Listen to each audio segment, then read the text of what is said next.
What is the Greater Bengaluru Governance Bill? Is this an important bill for Bengaluru? Why is it relevant now? What does Bengaluru Navnirmana Party want as changes in the bill? Can this bill shape the future of Bengaluru?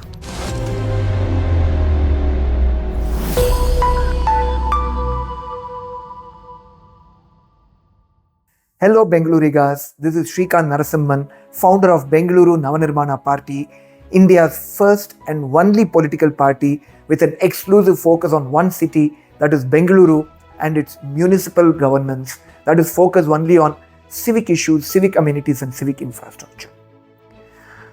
So the Greater Bengaluru Governance Bill is a bill that was recently tabled in the Assembly by the Congress government in Karnataka. This bill effectively determines how BBMP is to be administered and how BBMP will function. And what you need to understand is BBMP is the government that is elected by us, comprising corporators, a municipal council and a mayor. And these are the people, and this is the organization that effectively administers Bengaluru. And the Greater Bengaluru Governance Bill in turn governs how BBMP is to be administered.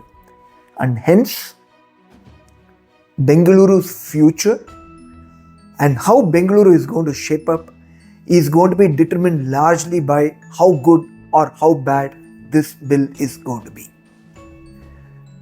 So let's go into what is it that we want as changes. And before that, why do we even need changes in the bill? Because the bill that's currently tabled in the Assembly by the Congress government is a truly horrible bill. And I'll shortly come to some of the salient points on why it's horrible and what changes are needed.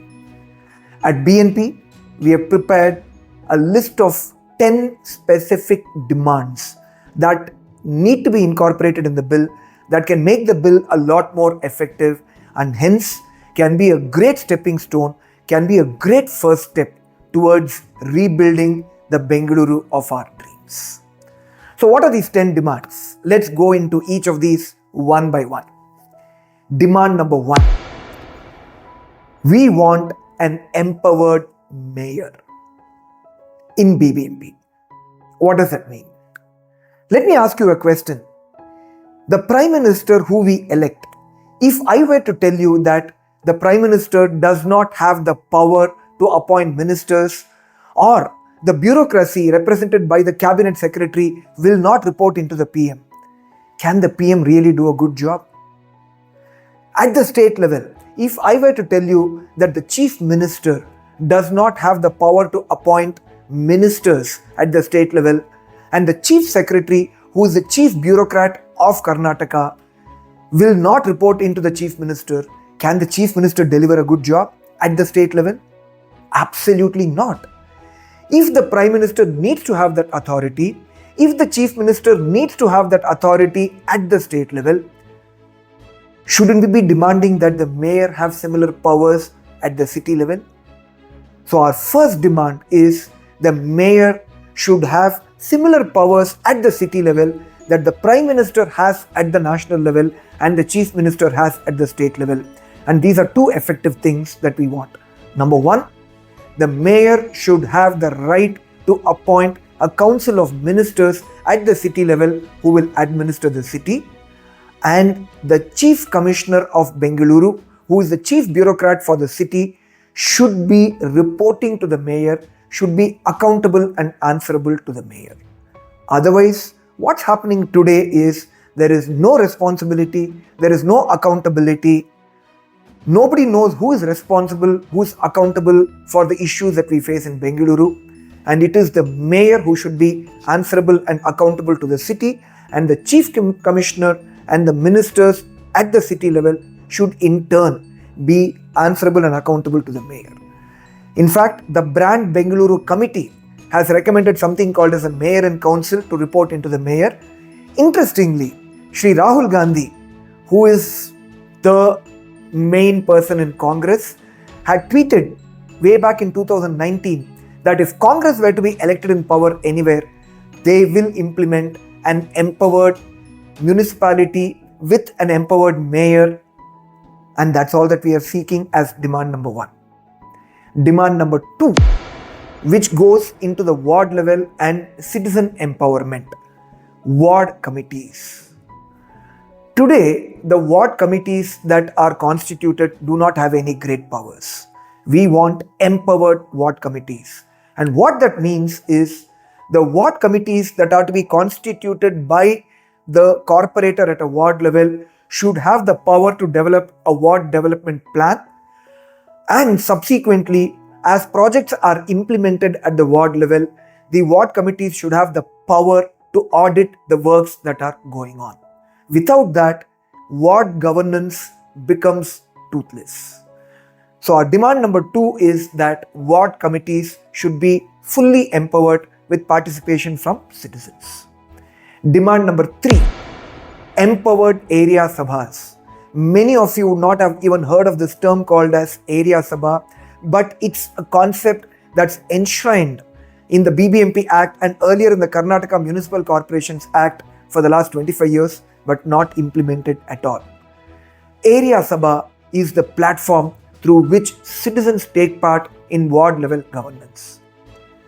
What that effectively means is the citizens who are part of the area sabhas should have the power to determine all the projects that need to be taken up at the ward level or at an area level. Imagine if there is a pothole or if there is a road that has to be laid in front of a particular layout. Who is in the best position to determine that? It's the citizens who are living in that area, and they need to be empowered to decide what projects they need for their respective areas. So our demand number three is the implementation of the concept of area sabha, with citizens taking part in the area sabhas and the area sabhas having the authority to decide what projects are to be taken up at the area level and subsequently at the ward level. Demand number four, we need an empowered corporation and corporators without any interference from MLAs or MPs. We do not want MLAs or MPs to play any role in BBMP. Today, that is the bane. Everybody wants to interfere in BBMP. Why? Because BBMP has a 10,000 to 15,000 crore budget every year, and everybody wants to have a share in that pie. And that should not be the case at all. The Constitution defines municipality as an institution of self-government. And what that effectively means is the state government should stay out of the administration of the municipality, and specifically in a city like Bengaluru, which is BBMP. So our demand number four is no role for the MLAs or MPs whatsoever, including being part of any committees or having a vote to elect the mayor or anything of that sort. We don't want any involvement of the MLAs or MPs in municipal governance, specifically in BBMP. Demand number five. There is something called as a Greater Bengaluru Authority that has been defined in the Greater Bengaluru Governance Bill. We do not need a Greater Bengaluru Authority. It's actually a very important concept for coordination between municipalities, panchayats, as well as the parastatals that come under the Greater Bengaluru area. But the reason we are opposing the Greater Bengaluru Authority is, as per Article 243 of the Indian Constitution, there is supposed to be something called as a Metropolitan Planning Committee, MPC, that should have been implemented in a city like Bengaluru more than 25 years back. And that body, that committee, is the overseeing committee, is the planning committee, is the coordinating committee for various agencies, municipalities and panchayats that fall under the Greater Bengaluru area. If the Metropolitan Planning Committee concept is implemented in letter and in spirit, we do not need a Greater Bengaluru Authority. And this Metropolitan Planning Committee should be administered by the Metropolitan Mayor, not by any state government. So that is our demand number 5. Demand number 6. There is a 12th schedule in the Indian Constitution which effectively lists out municipal functions, 18 different municipal functions like solid waste management, water supply, drains, parks, playgrounds, and a whole host of civic functions that need to be administered by the municipality. Today, quite a few of these functions have not been devolved to the municipality. So our demand number 6 is all these functions that are actually listed in the 12th schedule to the Indian Constitution should be fully and properly devolved by the state government to the municipalities and specifically to BBMP. Demand number 7, which is very fundamental, BBMP elections. You will be amazed to know that the BBMP elections have been delayed by almost about 4.5 years now. As per the Indian Constitution, as per the prevailing BBMP Act, the election should have been conducted almost 4.5 years back. What is happening in Bengaluru currently is completely unconstitutional and illegal without an elected BBMP council. Amazing, right? Who is responsible for this unconstitutionality or this unconstitutional violation that's happening? Fully and squarely with the state government. Earlier, the BJP government kept on delaying it, and now the Congress government is delaying it. We do not want any delays in the BBMP elections. And one of the fundamental reforms that we need is, if at the end of the tenure of a BBMP council, if the state government has not notified a new delimitation and reservation, we want an empowered state election commission that has the authority to conduct the election as per the previously available delimitation and reservation. That is our demand number 7. Demand number 8, it relates to the finances, accounts and audit of BBMP. You will again be amazed to know that there is no internal audit that's happening in BBMP for quite a few years.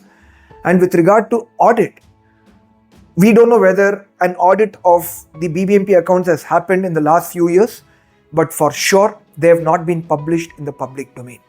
One of the fundamental underpinnings of municipal governance is transparency. We want the BBMP accounts to be audited every year and to be published in the public domain at the end of 6 months from the conclusion of the financial year end. It cannot be delayed beyond that. Along with that, every year we want an internal audit of BBMP to be conducted. And if this is not done, we want the Chief Commissioner to be held accountable and the Mayor to have the power and the authority to remove the Chief Commissioner if this is not done. So that is our demand number 8. Demand number 9 in a way is related but somewhat different. Every year BBMP approves thousands and thousands of projects worth thousands and thousands of crores, significantly at the ward level too. What are these projects? Where are they being implemented? What is the status on that? There is no information available in the public domain. We want the Greater Bengaluru Governance Bill to clearly mandate that every year the projects that are approved in BBMP and subsequently implemented and executed, we want all these projects to be available in the public domain, project by project, in some website. Interestingly, from the 2015 to 2020 time frame, when the erstwhile BBMP council was in place, believe it or not, Bengaluru Navanirmana Party has displayed the details of all those projects in the public domain. How did we do it? How is it possible that a party with limited or almost no resources is able to do it, but BBMP with so much of money available at its disposal is not able to do it? So demand number 9, all the projects of BBMP that are approved and subsequently implemented and executed every year, project by project, details should be available in the public domain. That is our demand number 9. And last but not the least, demand number 10. There is so much of misgovernance happening in Bengaluru. Many of the roads, drains and many other projects are in bad shape. Have you ever wondered why? Here is a shocking reality. Almost about 50% of the projects are being given to a single agency without any tendering process, and an agency which has been under the scanner by the Enforcement Directorate. Congress calls it corrupt when BJP is in power, and BJP calls it corrupt when Congress is in power. This agency has been blacklisted by many different government bodies themselves, but year after year, this agency keeps getting a good chunk of the projects worth thousands of crores without any tendering. This agency is called Karnataka Rural Infrastructure Development Limited, KRIDL for short. And this is the agency through which all the misgovernance in Bengaluru is being administered. It's a great conduit for money to be siphoned off. We do not want such agencies to be given projects without any tendering. So our demand number 10 is every single project in BBMP should go through a proper tendering process, should go through a transparent tendering process with citizens involved, ward committees and area sabhas involved. This is the only way corruption can be eradicated. This is the only way projects can be administered in an efficient manner, and this is the only way that Bengaluru's infrastructure can be developed in the most effective manner. So this is our demand number 10. So these are the 10 fundamental demands that we have in terms of what changes we want in the Greater Bengaluru Governance Bill.